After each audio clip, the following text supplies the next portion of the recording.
My Twitter handle? Oh, I don't. What makes you think I have a Twitter? Technically, Twitter doesn't exist anymore.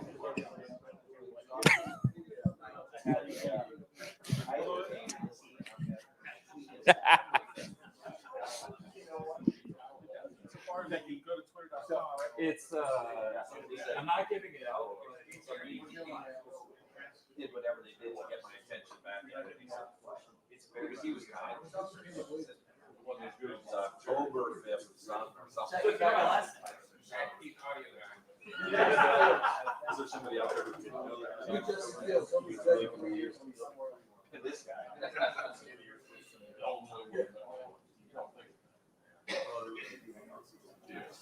I'm starting to think. Oh, don't have to play it. Let's go next. For sure.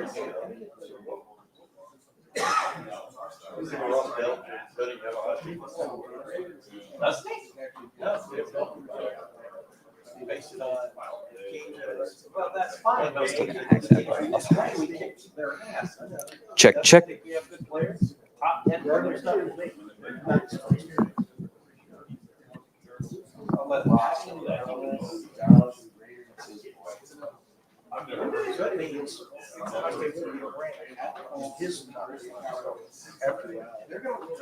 And then again, that might be his time. That should be. Anything else that's curious? This should Utah State should be this should be Pacific Conference. DC. Used to be the Pacific Coast Conference.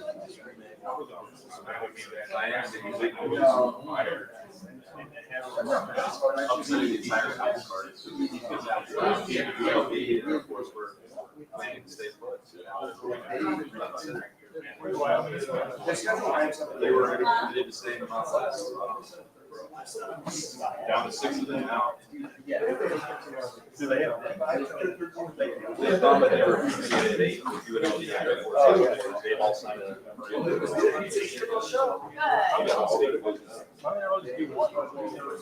That's what they were using each branch. Oh. Pac-12.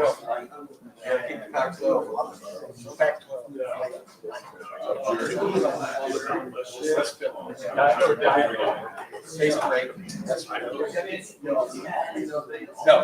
probably.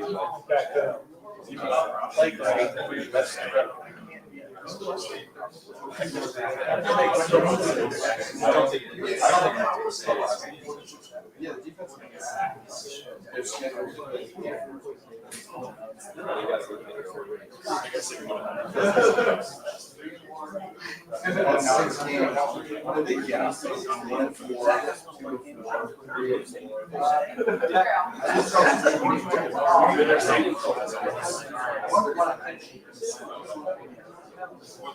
enough to be.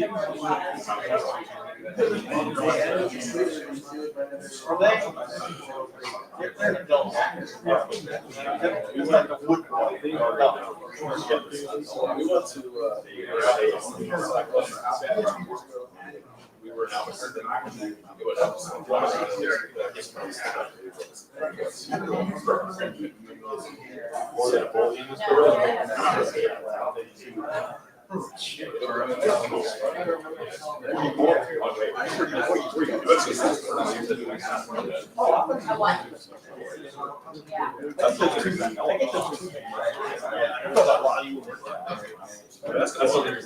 yeah, that's right. That's right.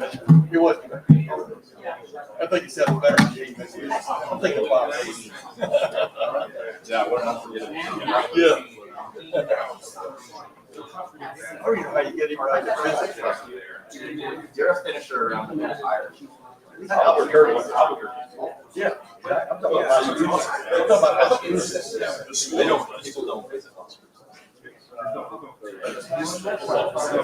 It wasn't even. That's one of those schools that comes on and goes basketball. And that was great. One good one. Yep.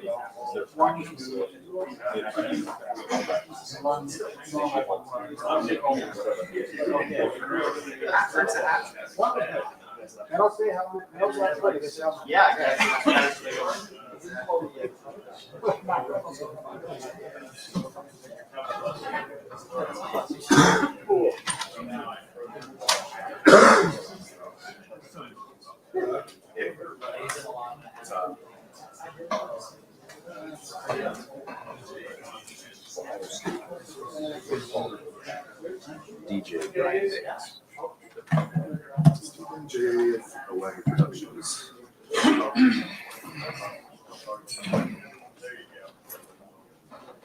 Did you like my comment about Saul?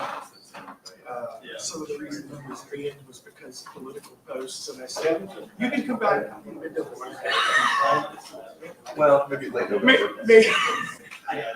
How about early February? Yeah. Inauguration. Yeah, you come back after that. We'll meet the hell after that. Sorry, I think it. Yeah.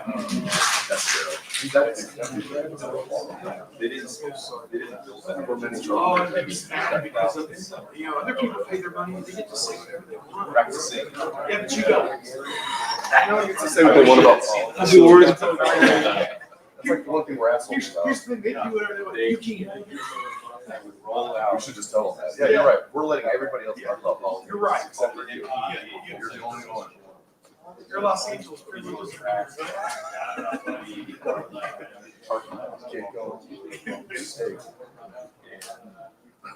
They would have to have screen ball or Los Angeles. They would roll out.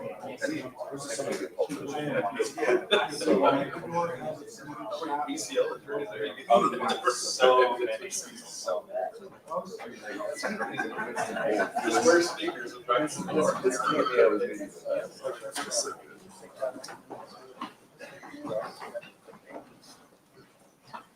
All right, folks, thanks for coming. We'll open up today's press conference with Andy Anders, 11 Warriors.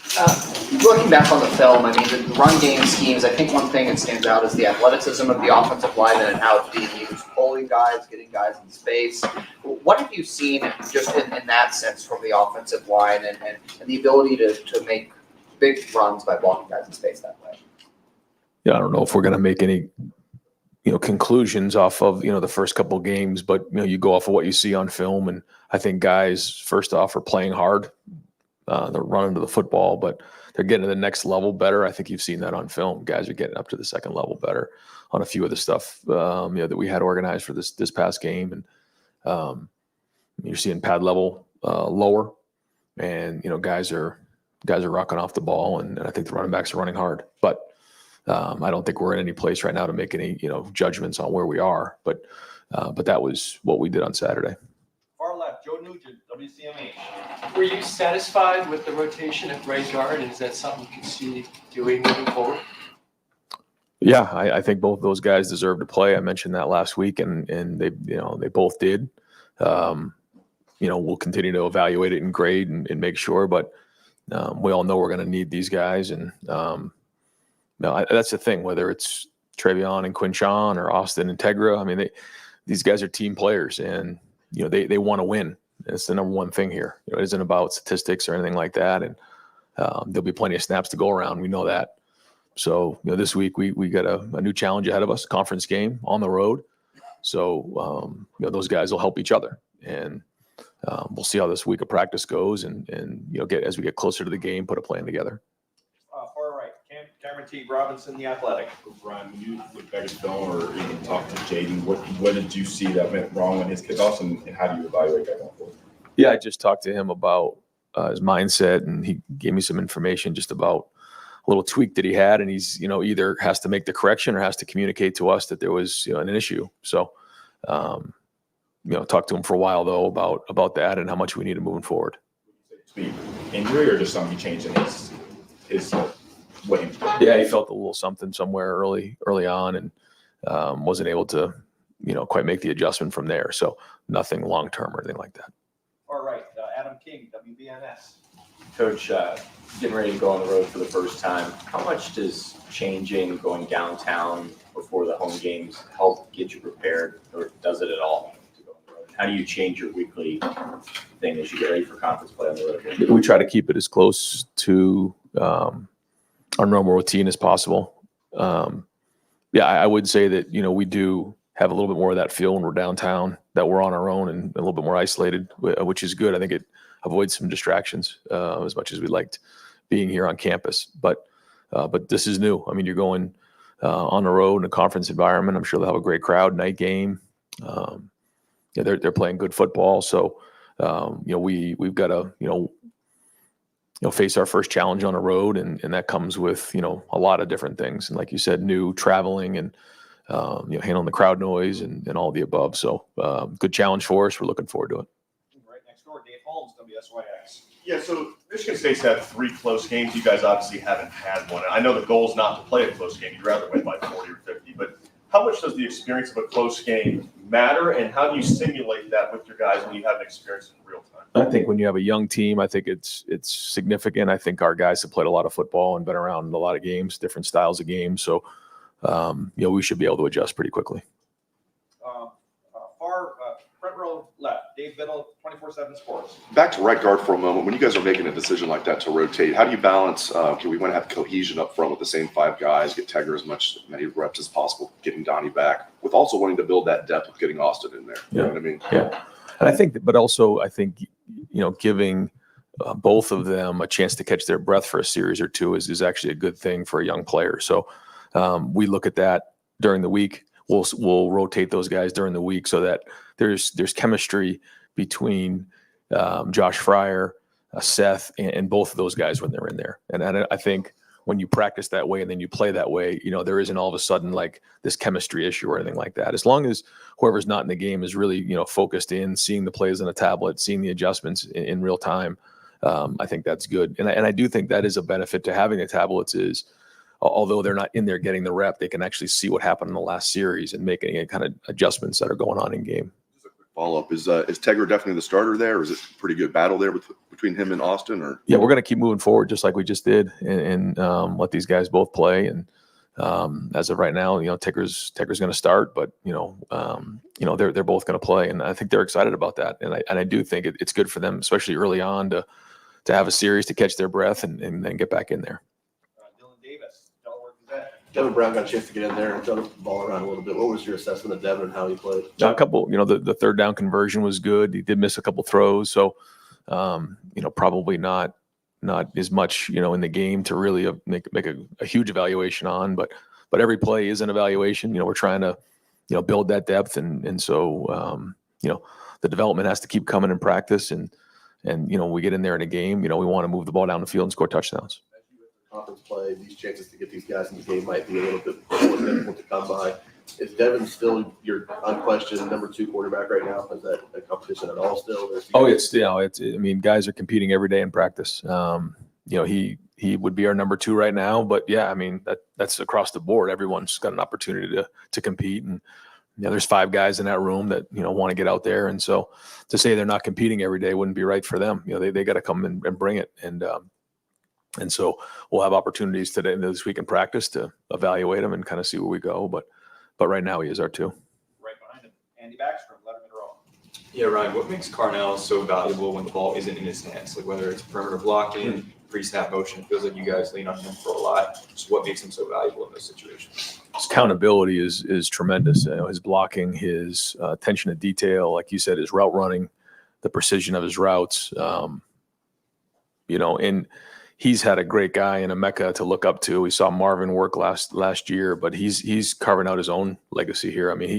He's a guy that we look to who has become a major part of our offense and someone that does a lot of things for us. He's on punt return. He's running a lot of the stuff there. He's extremely talented, running routes and catching balls, and so you can see all that. But he's becoming a complete football player and also a leader. Coach, how much more do things ramp up now that the non-conference is over and you're going into Big Ten play and scout Sparty for you? Yeah, it's always about us. So, we always say that the opponent doesn't matter. But all that being said, yeah, going on the road and a conference opponent is a big deal. So yeah, everything's got to ramp up. And now we're into game 4, and we got to keep upgrading each week. So we got to have a great week of practice, and everything needs to ramp up. I think first off, I think Jonathan's done a really good job already of establishing an identity there. I feel like they have a really good quarterback, good young quarterback who can do a lot of different things. He can beat you with his feet. He's made some really nice throws, in some big games for them, and won a game on the road already at Maryland. And so for a young quarterback, that's should give him a lot of confidence. On defense, they're playing really, really hard. You can tell they're well coached. So I think he's upgraded in a lot of areas, and he's doing a good job. So we gotta, this is a Big Ten road game for us, and we got to bring it. Bill Landis, Kings of the North.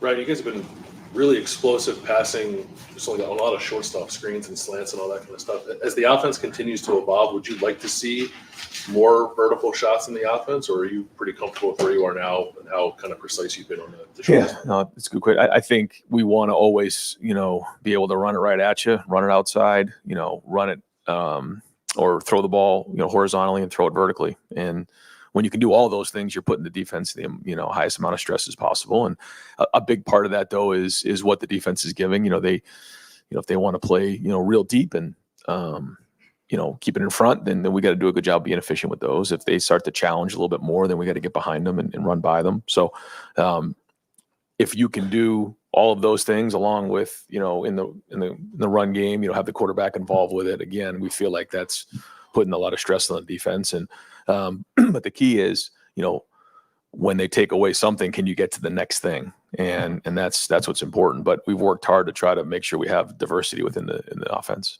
Will had said, I think in camp, that he was trying to work on being a more consistent downfield thrower. He hasn't had a large, volume of downfield targets just yet. But what have you made of that so far? Yeah, no, he's really made some great balls and great throws in practice, and he's really made a lot of progress. He has. So long way to go. Still early in the season, but he can make them all, and he's done it in practice. And so I think the timing is continuing to improve. You can just see, the ball's coming out of his hands, and the receivers are maybe even not even out of their break quite yet. I mean, that's good sign. Those are all good signs. And and our guys do such a great job downfield of going up and getting it too. So there's a lot of opportunity and, a lot of games ahead of us.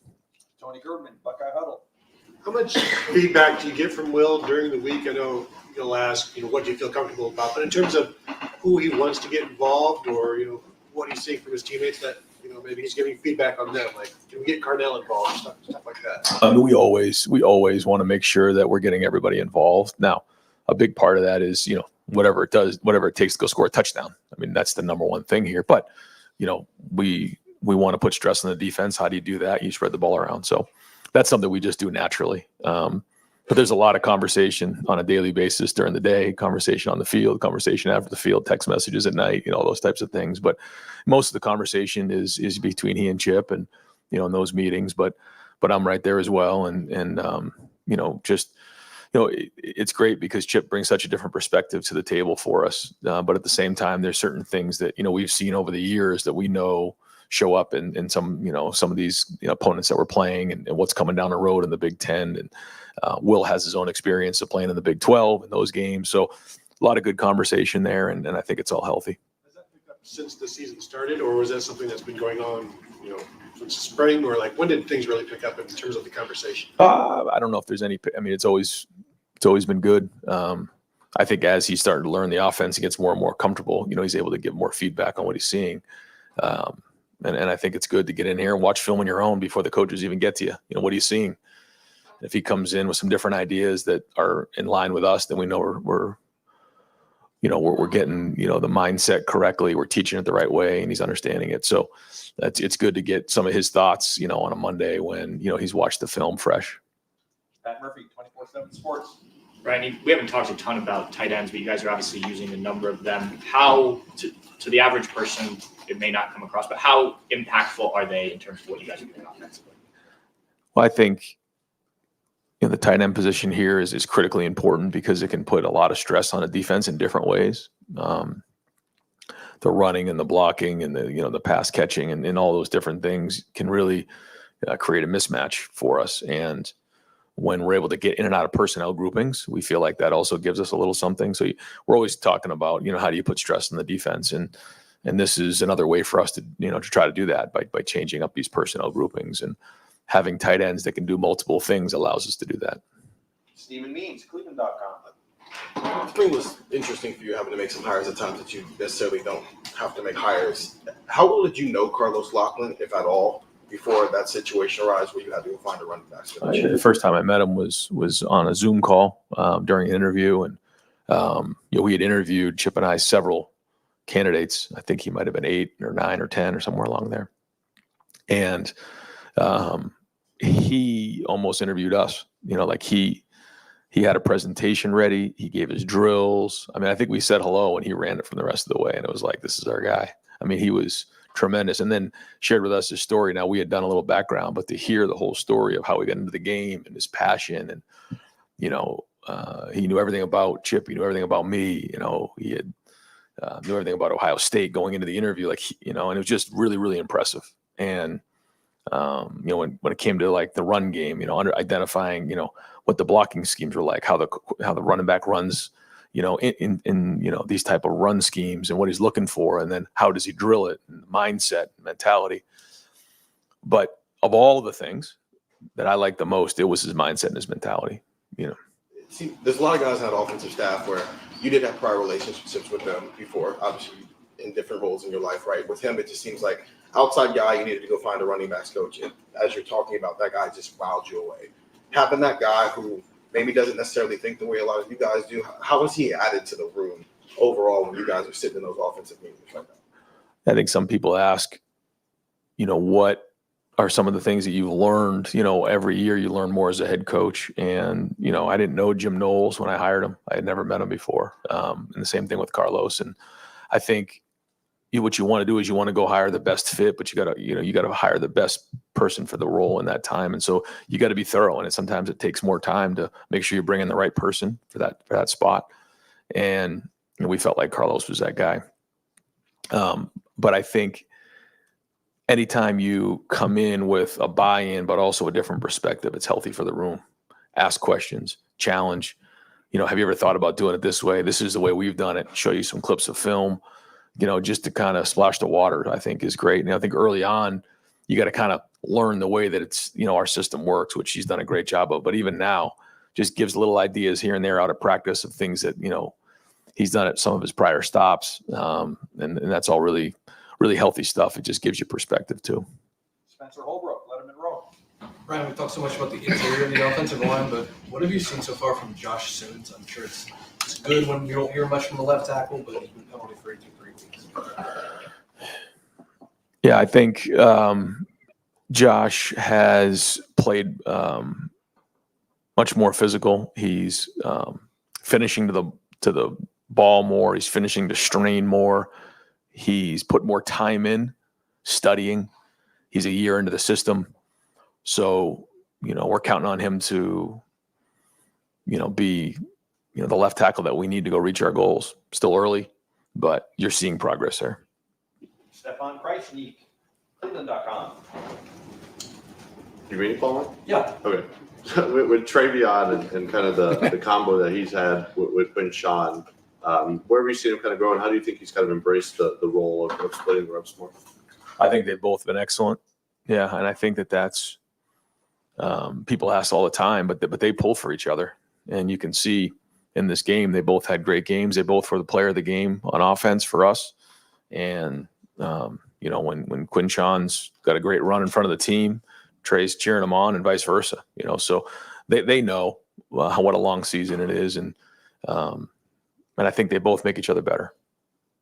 Dan Hope, 11 Warriors. Ryan, do you expect Tyleek Williams to be able to practice and play this week? And what was your assessment just overall of how the other defensive tackles played against Marshall? Yeah, I think that Tyleek's day to day. He'll be out there today. We'll see how it goes. I think when you watch the film, there was good play. but there needs to be more consistent play. And so, there's a lot to learn from there and a lot to grow from. And this is an opportunity to build depth in that room. When Tyleek, is out there, he certainly makes his impact felt. And just like when we lost Donovan there for those couple of weeks, it was an opportunity. And so you learn about that when you have to step into that role. It's different than when you're, playing 10 to 15 snaps in a backup capacity to when you're the guy. So good challenge for those guys. And I think, everybody in that room would tell you that there was some good plays, but there needs to be more consistent play. Steve Hellwagen, 24/7 Sports. Just put my hand up and get right in. Want to ask about the defense, just some problems getting off the field on 3rd and 4th down this past week. Was there a consistent theme to anything that you guys saw, or some things that maybe future opponents could hone in on to convert some of those in future games? Yeah, every time you get done with the game, you evaluate it and try to sort through, what went well and what needs to improve. And there's, I'm not going to get into all the different things right now, but there was definitely some plays on 3rd down that we'd like to have back, that we'd like to execute better. This pass rush, where you want it right now, just 1 sack this past week, and it wasn't even out of the regular 4-man, it was out of the Rushman kind of special package. I think what's important for everybody to understand, and that includes, JT and Jack and our guys, is, if an offense decides that they're not going to give up any sacks, they can run the ball every play, throw RPO, or get a ball out of their hand quickly. And so it isn't a game of stats. What you got to do is you got to stop the run. And if the quarterback, is in a situation where he's looking to run quarterback draw or quarterback power or those type of things, we got to stop the run first. The sacks will come. So, just to go out there and think you're just going to go sack the quarterback, if one of the things that the other, side of the ball decides is we're not just going to take a 5-step drop and hang on to the ball, then those opportunities aren't going to be there. You have to defend what the other team is trying to do. And so, that's just the bottom line. And, when you have talented pass rushers like that, you're going to get some different styles of play. And so we all just have to make sure that, we understand the goal is first is to stop the run. And then secondly, it's obviously, about disrupting the passing game. But there's different ways to disrupt the passing game. And to think that, we're just going to, guys are just going to drop back pass in a game like that, is going to happen. The ball came out quick. Quarterback did not hang on to it. So, there's a lot of things that come with that. And we could talk about this for hours, but I want to make sure that the number one goal is the number one goal. And that's to stop the run and to get off the field on 3rd down, whatever that takes. And it may not be a sack. Joey Kaufman, Columbus Dispatch. Ryan, did you hear anybody from the Woody days about going into the T on that Steve with Will Howard? The T, well, yeah, Chip brought it out in the spring game, and that was kind of robust there to show a little respect to Coach Hayes and the way they used to run the ball here. So we wanted to do that then. Now that formation gives us a little something. It gives us some balance, and so we'll continue to build on it as the season goes on. Is Chip ran in a lot at UCLA? Was that sort of something or not a lot, but he ran it somewhat at UCLA? Was that something he kind of suggested he was something you could do? Absolutely. Yeah, that was something he's got a little bit of background in. So we spent some time talking about it this offseason and looked at some different things out of it. And so when appropriate, we'll utilize it. For our left, Whitney Harding, WCMH. Hi, Ryan. Kind of a left field question. I was going to ask you, have you heard about the story about Michigan State's Armorian Smith and that he's raising his 5 siblings?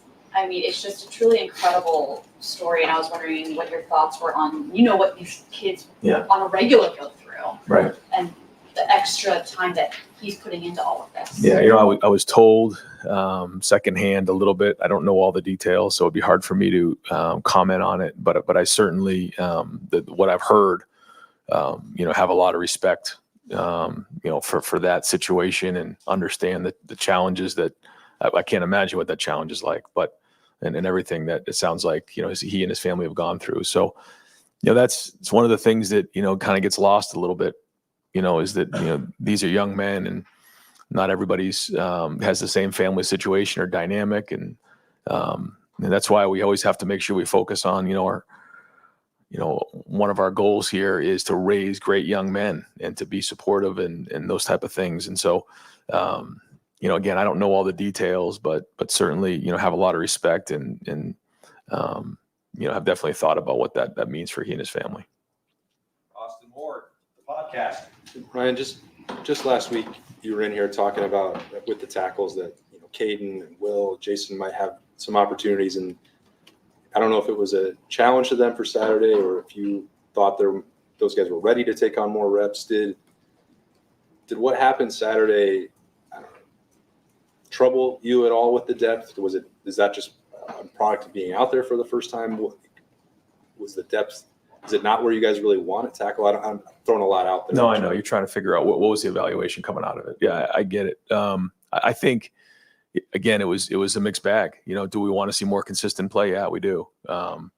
Whether like the fourth down stop by Tywan Malone was a really good play. He took an adjustment that happened in game and, that happened on the sideline and he made it on the field and made that play. I thought he had a really good play in a screen. He put his foot in the ground, redirected and made a play. But then there's also some clips of film that, we got to be better. So, but I think that's I think about when Austin got put into that role in the first couple of weeks here in preseason camp, it wasn't very good because you have to almost recalibrate yourself to this is what I got to bring every single play. It's not just 10 or 15 plays and I got to bring it every single play. So, we'll see where that goes this week. We'll see where Tyleek's at. But when those guys do get in there, we're counting on, an adjustment to be made and some progress to be made there. Was the nature of that game with some of what they were running with the quarterback, the heat, the temperature on the field, the rubber melting or whatever, did it make it difficult at all? I know that you guys aren't going to ever lower the standard or expectation once you're out there and wearing that uniform, but did it make it more complicated to evaluate when all those factors are in there? No, because they're the same for both sides, and, we're not going to make any excuses about that. I mean, either do your job or you don't. And there's a lot of things that can come into play. Like you said, there was some unique schemes in there, but still, ultimately you did your job or you didn't. You either graded out a champion or you didn't, and I think ultimately we have to make sure that we keep it just, black and white, and that's what it is. And either you did your job or you didn't. You played good enough to win or you didn't. And so there's a lot that comes with that. And it's like instant feedback on how your preparation went. How did you practice? How was your meetings? How were your walkthroughs? Did you spend enough time watching film? All those things. How about, did you get enough rest? Did you hydrate well enough, the night before? So, you got to evaluate all those things, figure out what you did well, enhance them. The things you didn't do, you got to get them fixed. And that's a part of the progress. But you're getting good feedback when you're getting way more reps against, the ones than you would typically, if you're playing as a backup. So, we'll see where this thing goes, but they've certainly been challenged. And I know everybody in that room is going to work hard to get it to where we need it to be. Bill Rabinowitz, Columbus Dispatch. When you got the 4 big transfers, Will, Steph, Caleb, and Quinshawn, you knew they were talented, but it's one thing to integrate them. And have they done and been everything that you hoped they would be? And how much of an addition has that been? Obviously, it's a big one, but can you quantify it? I think, first off, it's the culture fit. And I think all of those guys have been excellent culture fits. I think when you watch all of them play, they play with emotion. They like to be around this team. There's a play where Seth's running downfield on him. I don't know if it was a screen or one of the toss cracks, and he's downfield and he's barking at the sideline and he's just having fun. And Quinshawn, same thing, is that long run and you just see him jump up. And Caleb's out there. He's got great energy. Will, I mean, these guys, they just like being around this team. And to me, that's like the number one thing because, when you bring guys in, especially here who have put the multiple years in the program, it's a little bit of a different deal for your culture. And you got to make sure that you're sustaining a culture during these kind of unprecedented times. I think that's very important. On the field, again, you're seeing what you see. We see what we see in practice, but the challenges are bigger, and we'll kind of evaluate that, as we start getting more of these bigger games under our belt. And Chip coached against Jonathan Smith. You probably don't have any familiarity coaching against him, right? Just that first game, I think, when he was at Oregon State, that was the first one, but he had just started there. So, okay. Yeah. How much does it help to have Chip and to be able to bounce things off him because he obviously does it better? Yeah. Again, I think he's an excellent coach, and yeah, Chip knows, him as a coach. doesn't necessarily mean everything they did at Oregon State is what they're doing now. I think they've kind of made some adjustments based on their personnel. But yeah, I mean, they have some familiarity there. And final questions, Tim May, let him in the world. Thanks, Jerry. Just two quickies. Number one, do you feel good where this running game is that you have going into the Big Ten meeting? Have you seen the consistency, et cetera? And I know everything's relative based on who you're playing, who you're blocking and stuff, but what's the indication that this running game is coming along like you envisioned? Yeah, I don't feel good about anything. That's just my mindset. Yeah. I mean, I don't, that has to be everybody's mindset. You start to feel good about something and complacency can sneak up on you fast. So nobody feels good about anything. I think we're building confidence in it though. I think guys are starting to, okay, we can get after some people now. And they're starting to have a little bit of fun and say like, I'm going to line up against you and get after you. And I think to me, in the way the running backs are running and, that you can feel that's palatable when you're out there. And so we got to keep building on that. Again, bigger challenges are ahead and all that, but that part has been encouraging, I would say. Yeah. And finishing downfield. So I'm saying, like, to me, like that's more than anything. We want the execution. You got to do your job. You got to grade out a champion, but it's how hard are you playing down the field and finishing blocks and finishing your runs. And, we saw that here, but again, it's just a start. And is it amazing to you how, because y'all have done this. You look at Michigan State, they didn't just bring in a new coach. They brought in other players. You know what I mean? They've reshaped their roster and stuff. People are used to like a sequential thing, I think, from college football. But that's not the way it is anymore and stuff. But has Michigan State done a good job in that regard? How would you describe it? Yeah, I think so. Like you said, it's year to year more than ever. And they've done a nice job. I mean, they're playing hard and they put some good pieces into it. And they're a good team, to win that game on the road against Maryland really, they caught everybody's attention. Thanks, Mary. Yep. Folks, thank you. All right, guys.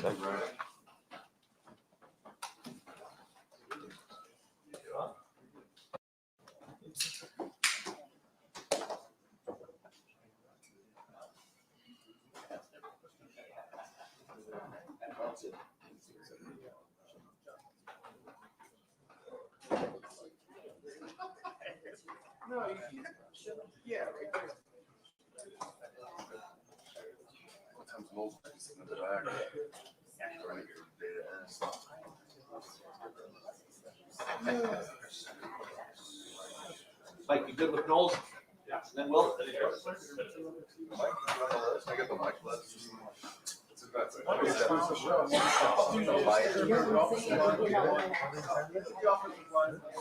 No, I'll just sit here. Push off the line. Very basic. Every Tuesday at 1 o'clock.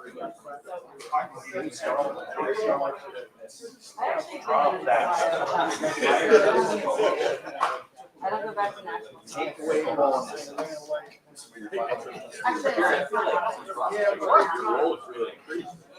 Yeah, you can tell. Why would you schedule it? That's one of the started. What? No. We're here. That's right.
He said, okay, I texted him. Yeah. Little's good too. The guy got to get I'm not gonna call. I'll see Zach there. You can say that.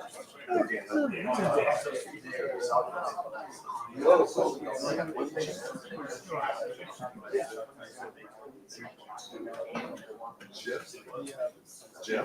Okay, yeah. I don't think we're at two reasons. He doesn't go to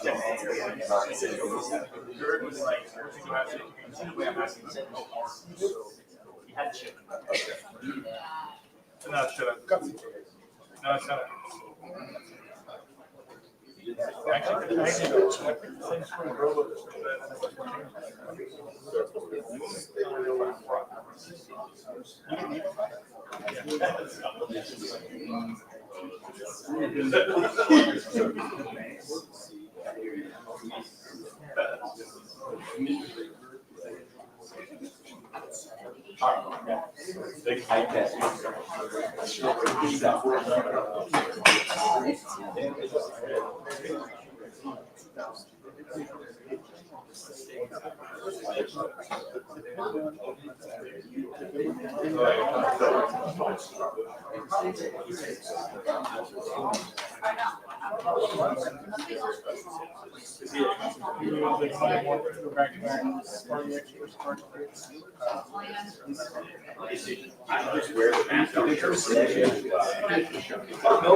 Look, Austin can't even get a logo.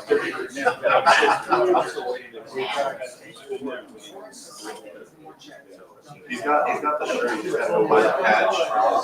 I'm waiting there. I mean, I only.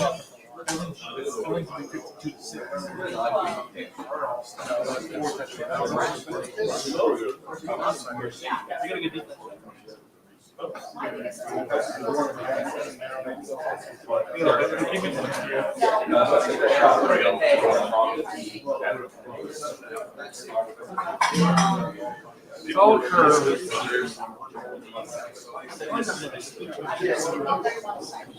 They said that they said lacrosse would have He has 2 offers.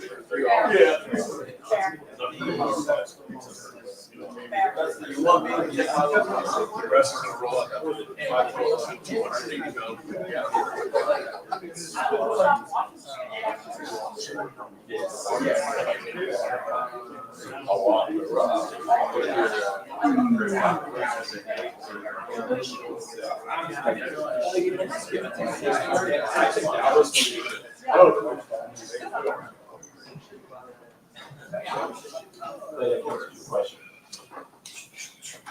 Alrighty. Lead us off. Hi, Jim. I want to ask about the linebackers. What do you like so far about your linebacking core? What don't you like? Just break down what you're seeing from the linebackers, if you would. Yeah, overall in general, pleased. They know the system. They operate. They can make checks. See things happen before they happen. I think they've been matching up pretty well in pass coverage. I think we've been doing a more advanced job there, and just get better at tackling. I mean, it's a science that you never practice live. So, those even when you make the tackle, is it 3 or is it 5? Because that leads to the 3rd and 1s, 2s and 3s that make it difficult. So, I mean, I think it's just that tackling and how to continue to get more physical tackles, speed of the game tackles, while also still taking care of them at the same time during practice. You guys seem to have some good depth. Are you guys still trying to figure out who your top 2 backers are? No, I think Sonny and Cody have established themselves. But I like what, Arvell and CJ are doing. And Gabe in limited reps has done well also. Jim, what did you think of the defensive tackles there without Tyleek on Saturday? I thought Taiwan showed up, definitely. kind of flashed a couple times in terms of being athletic and running to the ball. So I thought he made some good strides for himself and the team. Go third row, Andy Anders. Sticking with the defensive tackles, you talked about Taiwan, obviously, but with Hero, Jason, Caden, where's the rest of that group at, specifically at 3 tech and Caden? How has he sort of elevated that nose guard depth behind time? Caden's, he's interesting because he's very talented, plays hard. I think it's a matter of consistency with him, and predictability, I would say. So if you flash outside your gap and you make a play, great. And the next time you flash outside your gap and don't make a play, then, we have to be disciplined in our approach. But I think he's certainly shown the ability to mess things up in there. Go next door to Dan Hope, 11 Warriors. And just to follow up on Taiwan, if Tyleek wasn't able to go this week, would you see him as your starting free tech based on how he played? We haven't really discussed that yet because we're hopeful on Tyleek, but I think there's a chance. Do you think, just regardless that Taiwan has earned himself more consistent playing time based on that performance? Well, based on that performance, yes. It's only one performance, but he did a good job. Go right behind Tony Kerdeman. I don't believe there's a defensive player of the game announced. Correct. Why and what went into that decision? Well, we just you got to speak truth, and while we had some champions, we had no one that we thought really showed a silver bullet of the game performance. Come here to the front, Stephen Means. In terms of the defensive tackle, did you think going into this game that maybe there was more depth at the defensive tackle than maybe the film showed you, or even live on Saturday showed you actually there was? You can think whatever I want, right? It doesn't matter until you actually show up in a game, in front of 100,000 and do it, So I think you just really don't know until a guy gets a significant amount of plays. I mean, you can get in here and spot performance here or there, or when the game is in control, but you have to be able to do it when the game is on the line for a significant amount of reps. So you really don't know until it happens. Go on the aisle here, Dylan Davis. Going back to the linebackers, Arvell said last week that he hasn't really worked much at the Will, who's mainly Mike. How difficult would it be to get him ready to play that position if you needed to, or is that just not an option that's on the table at this point? No, it's not an option. I mean, with Arvell, he's on a structured course to greatness. So he's climbing that step by step. So you want to throw anything, don't throw a monkey wrench in there. Behind Dylan, we'll go to Central. Jim, what did you like from the secondary handling an offense on Saturday that you guys probably won't see a lot of moving forward? Well, we only gave up one explosive pass. So, I think gave up 2 explosive runs. So 5 explosives over 3 games in terms of the way we look at it is a big deal. And I think that has a lot to do with our secondary, making sure that we keep things in front, that we contest when there's an opportunity to contest. Air raid principles, you guys don't face the option ever, but these one-off offenses that you won't see a lot in Big Ten play. How much different is it to see that and then to pivot into conference play, knowing that you really won't see that again? It's not, because you have to have the concepts and fundamentals and disciplines of your defense, you know, they hold up. You know, if you're creating new things every week based on the offense, I mean, you can change up your calls, obviously, based on the offense, but the fundamentals, the technique, those consistencies, they apply across the board. Come back here to the front, Tim, Matt. Yeah, just two quickies. Arvell, I want to follow up on that. I mean, do you remember in preseason camp, was it in preseason camp where you saw him, where the light bulb was really coming on? I mean, when did it start showing up? Was it in the spring or was it? And sometimes the light bulb, it flashes and sometimes it comes on. You understand what I'm saying? I mean, if you've been Preseason. Yeah. And I would say that's correct. It's a flashing light, you know, flashing light, blinking light, you know. So we're just trying to get that thing to stay on consistently. Yeah. And that sounds like a Motel 6 thing.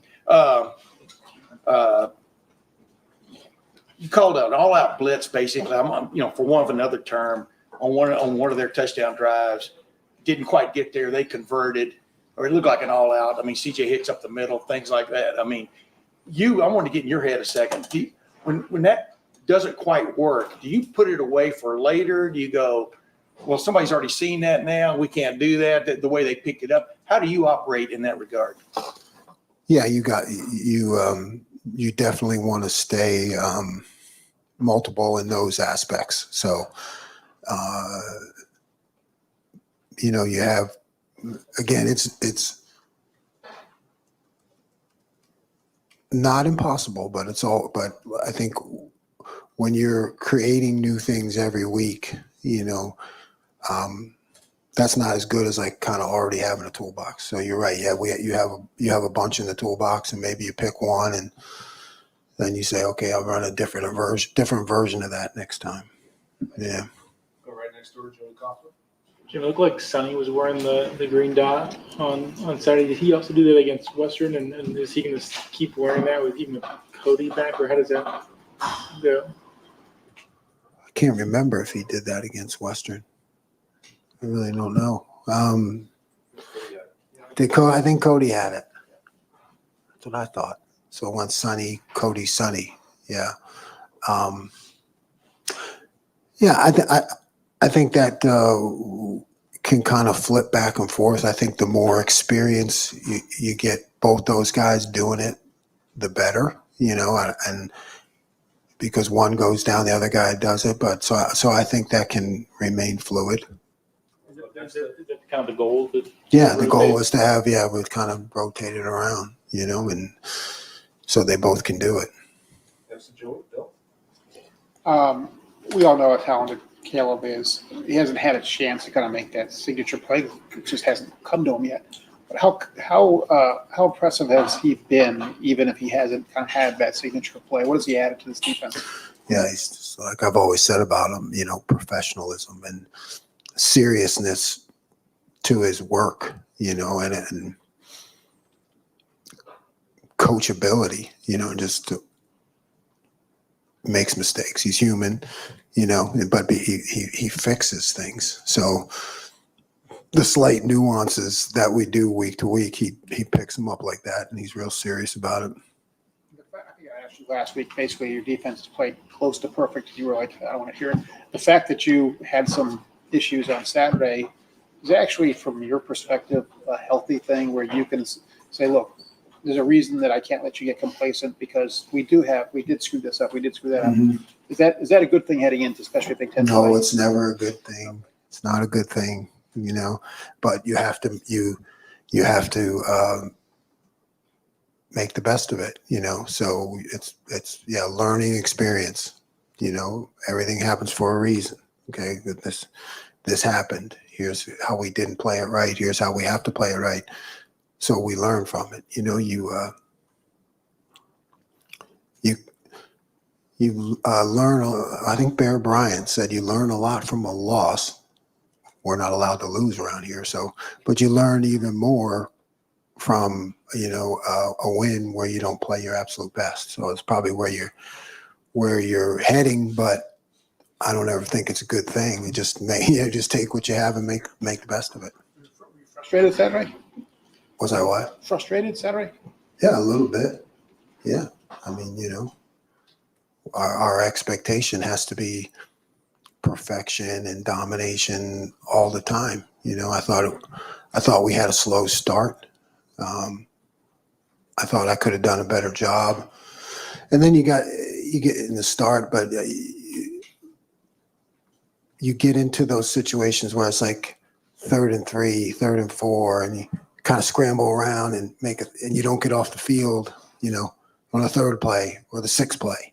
And then I think that's when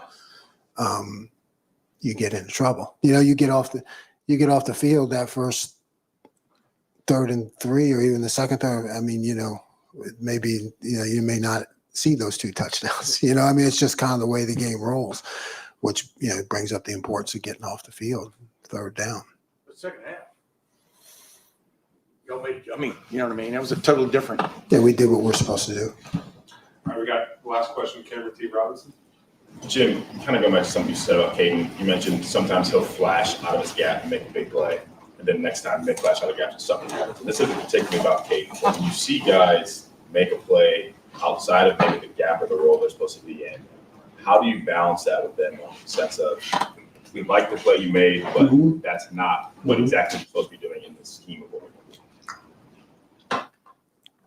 Well, if you do what you're supposed to do,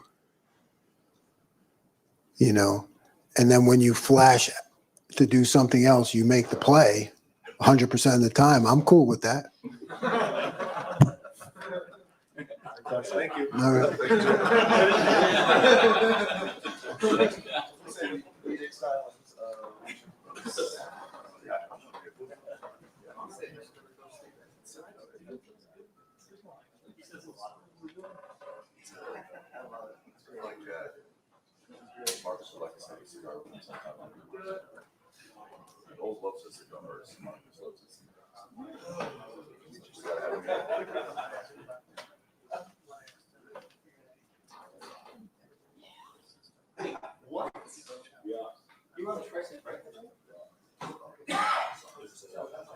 You get to the podium next week. Yeah. I feel like it's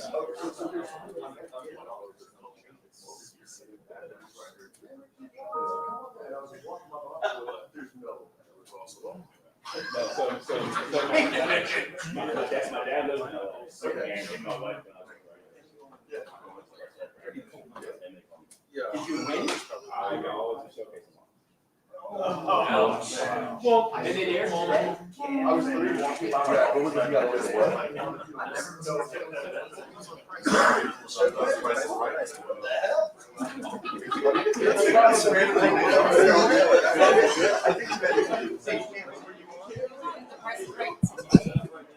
What's up, guys?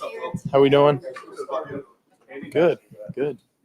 What are some of the things that Carnell does without the ball in his hands that maybe stand out to you, whether it's blocking or pre-snap motion, helping manipulate the defense? I think Carnell's done a really, really good job this year, not just with the ball in his hands, like you said, but blocking and, influencing guys, without the ball. He's really, really taken ownership of that. And he said, it doesn't matter if I have the ball in my hands or not. And I think that's, I've talked about like the selflessness of the guys in that room. And they all want to help each other succeed. And they know that, if you make a big block, you're going to have the ball coming to you soon. And we're going to continue to reward that. And I mean, that's huge. Like there were some blocks that he made on some plays that, turned some 10-yard gains into 20, 25-yard gains. And that's a difference maker. And he's done a really good job with that. Well, I think maybe in camp you might have said that you were kind of focusing on improving kind of deep ball consistency. And I know there's not been a ton of chances to do that thus far, but just wondering how you feel about that. And when you're trying to work on it, is it more about mechanical stuff with yourself or more about kind of learning the body language and speed with which your receivers are playing? I think it's a little bit of both. And just, I think at the end of the day, it's just repetitions. And, I don't think last game we had a lot of opportunities and we didn't really need to push the ball down the field. I mean, when you got guys taking, 53 yards on a slant route, I mean, I'm not going to complain about that. And obviously, we want to push the ball down the field. And I think in practice, I've made some strides in it. We've done some good things. We haven't shown it a ton. which can be a good and a bad thing. You know, I think we do have the ability to do it, and I need to be able to show that. I don't think I've shown that yet, but I'm excited to get more opportunities to do that because it's a young season and we got a lot of time, and pushing the ball down the field is one of the things that I think our offense should be one of our strengths and can be one of our strengths because of the dudes we have in that room. And for me, it's really just, you know, just letting those guys go out there and make plays and just putting the ball up for them and you know, and just trusting that they're going to be where they're supposed to be. And at the end of the day, you know, the more that we work it in practice and the more that more opportunities we're going to be able to do it in the game, I think the better. And yeah, you know, I think I personally need to be a little bit better with it, and we're trying to work on it, but you know, we didn't really need to use it yet, but it's definitely going to be important, and you know, we're working on it, and it's going to be a big part of our game. And you know, I'm not concerned at all with it at all right now. From your perspective, what makes it tough to go up against a defense that has Caleb Downs? It's, you know, Caleb's a heck of a player, man, and he plays so hard downhill, and he fills the hole so quick. You know, for me, it makes me have to be a little more true with my reads, and you know, have to respect him and really all those guys. You know, just the way that they can track guys across the formation and come downhill and fill holes. It changes the way that you sometimes, you know, your RPO game, you know, sometimes you read some things and you think you might have a guy out leveraged, and Caleb comes down and makes a really good play. So it challenges you in practice. And like I say, you know, going against those guys every day makes us better. So it's nothing but good things. Well, you've talked a lot about if you have a one-on-one matchup with JJ, then that's always a good decision to take that shot. If you still feel that way about that play that led to the interception on Saturday, if that's still where the ball needs to go, I assume you agree with that. But if you don't, you can correct me. What needs to be corrected about it to make sure that becomes a completion or not the worst case scenario moving forward? Yeah, I think there's a lot of things you can look at on a play like that, and I think, you know, sometimes things happen in football, and you know, the kid made a good play. You know, at the end of the day, I think, you know, we want the receivers splits to be a little closer on that one, just after looking at it, you know, how we can help ourselves improve. Because for me, it's, you know, I got the matchup, I'm going to put it on a spot, you know, and trust that he's going to be there. And, you know, and sometimes, you know, the defense makes a good play, you know, sometimes we get squeezed to the sideline a little bit. And, you know, but at the end of the day, I got all the faith in the world in those guys. And I think that's a 1 in 100 kind of play that kind of happened. And, you know, things happen. It's not going to be perfect. But the most important thing, and the thing that I think I was the most proud of with myself and with the team, is that we didn't let it affect us. And I think you could see that, like, nobody really batted an eye, you know, like, obviously, you know, we have to take care of the ball, and I can't throw picks, and, you know, things like that can't happen. But I think, you know, the way that we responded from it is, you know, shows the character of this team and the confidence that we all have in each other. And just a moment like that, you know, is not gonna make us bat an eye. So I think that's a good sign. Well, when you watch Michigan State, they rank toward the top nationally in sacks and their ability to get pressure on quarterbacks. What's stand out to you? That's their problem. They got some good players up front. I think they got some good players in the secondary as well. Just in watching, you know, some of their games from this year. You know, I think their scheme's pretty good. I think they do some good things. You know, they heated up Boston College a little more than they heated up the teams that they played in the first 3 weeks. So, you know, we got to be ready for whatever their you know, plan's going to be against us. But, you know, they got some good players. I think number 2 is a really good player off the edge. You know, I think their linebackers are you know, they've been playing a while. They're good players.